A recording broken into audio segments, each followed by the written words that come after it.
네, 안녕하세요. 배동훈 변호사입니다. 제가 오늘 설명드릴 내용은 내가 개인회생이 가능한가? 그러니까 신청하면 되냐, 안 되냐, 될까 말까? 이 문제죠. 모든 의뢰인들이 가장 궁금해하는 부분입니다. 그래서 돼요? 나는 돼요?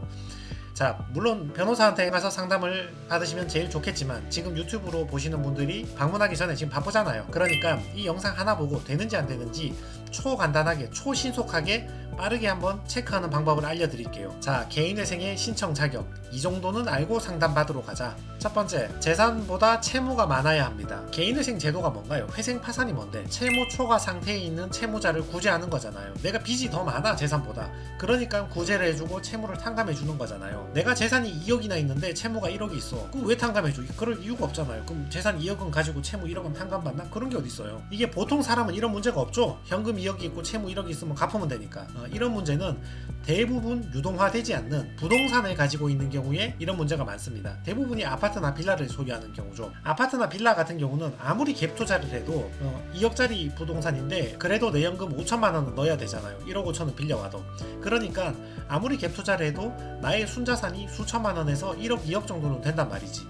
그래서 내 순자산이 1억 5천이야. 근데 채무가 8천밖에 안 돼. 저 채무 8천에 대해서 내가 매월 이자를 내고 돌려막고 하려니까 너무 힘든데 그러면 이 8천을 탕감받을 수 있겠지라고 생각을 할 수 있겠지만 나는 재산이 1억 5천이 있는 사람이야. 그래서 이런 경우는 변호사하고 상담을 해서 순자산을 줄이는 방법을 좀 코치를 받으셔야 돼요. 아파트에 있는 사람 개인회생하는 건 제가 별도 영상으로 만들어 두었으니까 그거 참고해 두시고, 그리고 채무 금액은 한도가 있습니다. 무담보 채무 이거는 10억이야. 그리고 아파트 담보대출 같은 건 15억이야. 요 밑으로 금액만 개인회생을 신청하실 수 있고 그 위로 금액은 일반회생을 가셔야 됩니다. 안 되는 건 아닌데 일반회생으로 가야 됩니다. 그게 절차가 좀 더 복잡하고 힘들거든요. 참고로 마지막 저 조건, 금액 조건, 요거 파산은 이거 없습니다. 파산은 뭐 10억이든 100억이든 그냥 하시면 됩니다. 개인회생 신청 자격 두 번째, 소득이 존재해야 됩니다. 우리 법원에서는 기준을 이미 만들어 놨거든요. 왜냐하면 소득이 계속적 반복적으로 존재해야 된다. 다시 말해서 직업이 있어야 된다. 그 말이에요. 어쩌다가 내가 알바 가서 10만원 벌었다 이거 말고 매달 따박따박 나오는 돈이 있어야 된다 이거죠.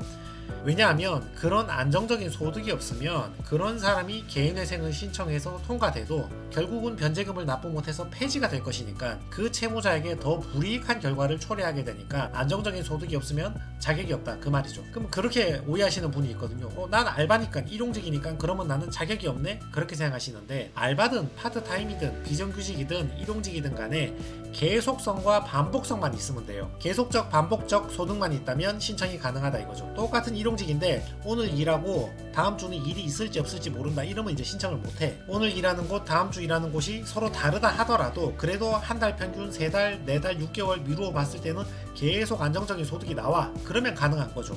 어디서 일하든 간에 계속적 반복적으로 돈을 벌긴 번다는 뜻이니까. 자, 소득이 없고 직장이 없는 사람은 개인회생 하시면 안 되고 개인 파산하셔야 됩니다. 개인 파산해서 일시 탕감 받으셔야 됩니다. 매월 변제가 안 되니까. 그리고 그 소득, 직업은 개인회생 신청할 때부터 있어야 되고 재판 끝날 때까지 유지하고 있어야 됩니다. 그럼 지금 나 이직하는데 지금 나 실직 상태인데 그럼 나 신청 못 하나요? 자, 그 뜻은 아니고요. 신청할 때 있으면 되잖아. 다시 말해서 취업함과 동시에 개인회생 바로 신청하시면 돼요. 그러면 법원에서 지켜보거든요. 저 재판이 한 3개월, 6개월 이렇게 걸리잖아요. 그 기간 동안 저 사람이 최근 취업이니까 월급 받고 있나 안 받고 있나 이제 법원이 계속 확인을 한다고요. 그리고 월급은 생계비보다 커야 됩니다. 예를 들어서 여러분이 월급을 200만원 받는다면 1인 생계비 125만원을 제외하고 매월 75만원을 변제하게 되는 거잖아요. 근데 그러면 월급이 생계비하고 똑같거나 작아. 예를 들어서 월급이 125만원인데 생계비 125만원 빼니까 남는 게 없어. 그럼 변제 안 하겠다는 뜻입니까? 그건 안 되죠. 개인회생을 한다는 건 일부는 변제해주고 물론 소액이긴 하지만 일부는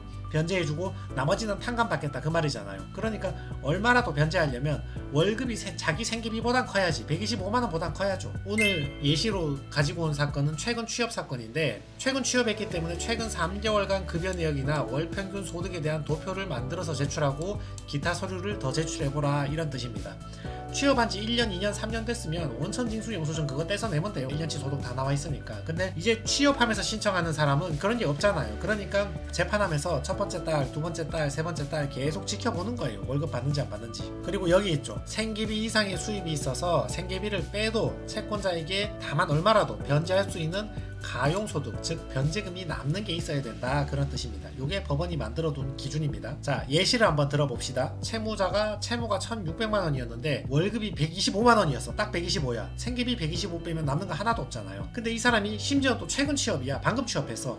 미혼이고 생활비 채무였습니다. 일단 최근 취업을 했으니까 법원은 계속 서류를 요구하거든요. 그러면 이제 신청 한 달, 그 다음 달 월급 받은 거 한번 제출해봐라. 계좌 내역 제출해주고 이런저런 서류를 제출하라 그랬는데 요 3달치 월급 받는 거는 설명할 수 있지. 재판하면서 계속 보여주면 되니까. 근데 요 서류에 대해서는 제출할 게 없는 거야. 왜냐면 취업한 지 3달밖에 안 됐으니까 서류를 낼 게 없거든. 심지어는 이분은 그 125만 원 받는 것도 정규 직장이면 125를 줄 리가 없잖아요. 최저시급 이상 줘야 되니까. 비정규 알바를 2개 합친 게 125였거든요. 그러니까 서류 발급해주는 걸 더 난색을 표하는 거지, 사장들이. 그래서 이제 그건 설명을 해줘야 돼요. 내가 다니는 곳 모두 16시간이 넘지 않는 짧은 근무를 하고 있기 때문에 현 직장명이 나타나 있는 건강보험 자격특실 확인서나 현 직장명이 나타나 있는 국민연금 산정용 가입 내역 확인서가 발급이 어렵다. 이렇게 안 되는 건 왜 안 되는지 설명을 해줘야 돼요. 그래야 넘어가 주거든요. 그리고 최근 취업은 이렇게 해결했고, 그리고 월급이 작다 했잖아요. 월급이 생계비보다 확실히 커야 되는데 애매하잖아. 월급이나 생계비랑 비슷하잖아요. 이런 경우에는 내가 생계비 조금만 쓰겠다, 생계비 줄이겠다, 이렇게 설명해주고 넘어가야 됩니다. 그래서 이분 보면 편의점에서 55만 원 받고 다른데 알바해서 70만 원 번다.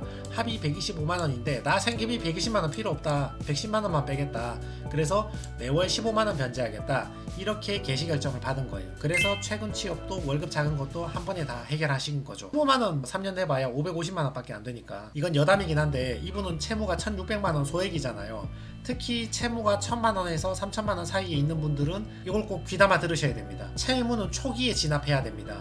채무가 1억이 있는 사람이, 그 사람이 내가 어제 1억 빌려서 오늘 1억 탕진하고 왔다, 그런 경우는 잘 없어요. 물론 있긴 있지. 1억 한 번에 도박에 탕진했다, 그런 경우도 있긴 한데 잘 없어요. 대부분은 1,000만 원, 2,000만 원, 3,000만 원 빌렸었는데 돌려막고 갈아타고 대출 수수료 주고 뭐 이러다 보니까 채무가 1억까지 급격하게 늘어난 거거든요. 그러니까 얼마 썼냐 물어보면 실제로 채무가 1억인데 그 중에 선생님이 실제로 생활비로 쓰고 뭐 이것저것 좋은데 쓴 거 얼마 있어요 물어보면 2,000만 원, 3,000만 원 밖에 안 돼요. 나머지 다 돌려막다 쓴 거야. 채무가 1,600 밖에 안 되는 사람이 월급도 얼마 안 되면서 변제도 못하면서 버티고 돌려막다가 5,000만 원 내고 1억이 되면 그때는 어떻게 되냐? 저렇게 변제금 15만 원에 통과를 안 시켜줘요. 왜냐하면 변제율이 너무 낮잖아요. 채무가 1,600 밖에 안 되니까 15만 원 3년 변제하면 500은 변제하는 거니까 30%는 변제하는 거니까 통과가 된다고. 15만 원이라도. 근데 5천만 원 1억 돼버리면 채무 1억인데 변제 500만 원 하겠다는 거 5% 변제하겠다는 말이잖아요. 그러면 통과를 안 시켜줄 때도 있거든요. 너무 낮다고. 그럴 때는